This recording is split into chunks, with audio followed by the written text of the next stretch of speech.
നമസ്കാരം. പ്രധാന വാർത്തകൾ.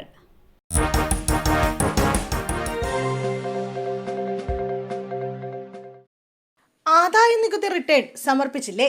ഇന്ന് അവസാന ദിവസം. 2024-25 സാമ്പത്തിക വർഷത്തെ ആദായ നികുതി റിട്ടേൺ പിഴയില്ലാതെ ഫയൽ ചെയ്യുന്നതിനുള്ള സമയപരിധി ഇന്ന് അവസാനിക്കും. 6 കോടിയിലധികം റിട്ടേണുകൾ ഇതുവരെ ലഭിച്ചതായാണ് ആദായ നികുതി വകുപ്പ് അറിയിച്ചിരിക്കുന്നത്. ITR ഫയലിംഗ്, നികുതി അടയ്ക്കൽ, മറ്റ് അനുബന്ധ സേവനങ്ങൾ എന്നിവയ്ക്കായി നികുതിദായകരെ സഹായിക്കാനായി 24 മണിക്കൂറും ഹെൽപ്പ് ഡെസ്ക് പ്രവർത്തിക്കുന്നുണ്ടെന്നും കൂടാതെ കോളുകൾ, ലൈവ് ചാറ്റുകൾ, വെബ് എക്സെക്ഷനുകൾ, ട്വിറ്റർ, എക്സ് എന്നിവയിലൂടെ പിന്തുണ നൽകുന്നുണ്ടെന്നും അധികൃതർ അറിയിച്ചു. വഖഫ് നിയമ ഭേദഗതിയിൽ ഇന്ന് നിർണായകം. നിയമത്തിലെ വകുപ്പുകൾ സ്റ്റേ ചെയ്യണമെന്ന ഹർജികളിൽ ഉത്തരവ് ഇന്ന്. വഖഫ് നിയമ ഭേദഗതി ചോദ്യം ചെയ്യുന്ന ഹർജികളിൽ സുപ്രീം കോടതിയുടെ നിർണായക ഉത്തരവ് ഇന്ന്. Chief justice BR Gavai, justice Augustine George Masih എന്നിവരടങ്ങുന്ന ബെഞ്ച് നിയമം സ്റ്റേ ചെയ്യുന്നതിൽ ഉത്തരവിറക്കും. രാവിലെ 10:30 കോടതി ഉത്തരവ് പറയുക.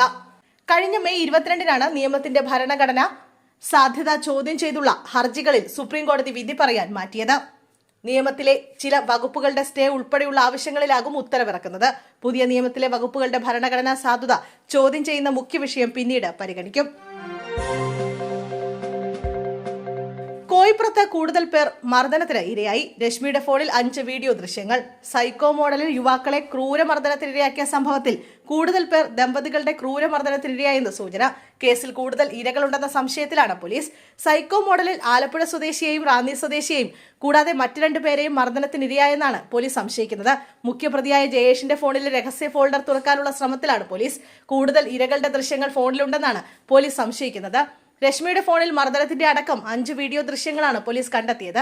രശ്മിയും മർദ്ദനത്തിനിരയായ ആലപ്പുഴ സ്വദേശിയും ദൃശ്യങ്ങളിലുണ്ട്.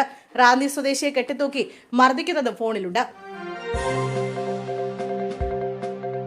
KSUക്കാരെ മുഖംമൂടി ധരിപ്പിച്ച സംഭവം. വടക്കാഞ്ചേരി CI ഷാജഹാന് സ്ഥലം മാറ്റം. തിരുവനന്തപുരം പോലീസ് ആസ്ഥാനത്തേക്കാണ് മാറ്റിയത്. തൃശൂരിലെ മുള്ളൂർക്കരയിൽ KSU SFI പ്രവർത്തകർ തമ്മിലുണ്ടായ സംഘർഷത്തിൽ പ്രതികളായ KSU പ്രവർത്തകരുടെ മുഖത്ത് കറുത്ത തുണിയിട്ട് കോടതിയിൽ ഹാജരാക്കിയതിൽ ഷാജഹാന് നേരത്തെ ഷോക്കൌട്ട് നോട്ടീസ് നൽകിയിരുന്നു. ഇന്ന് KSU വിദ്യാഭ്യാസ ബന്ദ്. വിദ്യാർത്ഥി നേതാക്കളെ മുഖംമൂടി അണിയിച്ച് കോടതിയിൽ കൊണ്ടുപോയ പോലീസ് നടപടിയിൽ പ്രതിഷേധിച്ച് ജില്ലയിൽ ഇന്ന് KSU വിദ്യാഭ്യാസ ബന്ദ്. തൃശൂർ ജില്ലയിൽ മുഴുവൻ വിദ്യാഭ്യാസ സ്ഥാപനങ്ങളിലെയും വിദ്യാർത്ഥികൾ പഠിപ്പ് മുടക്കിയ സമരത്തോട് സഹകരിക്കണമെന്ന് KSU ജില്ലാ അധ്യക്ഷൻ ഗോകുൽ ഗുരുവായൂർ അഭ്യർത്ഥിച്ചു. നിലവിൽ ജയിലിൽ കഴിയുന്ന വിദ്യാർത്ഥി നേതാക്കളെ സന്ദർശിക്കുന്നതിനായി ഷാഫി പറമ്പിൽ MP ഇന്ന് തൃശൂരിലെത്തും.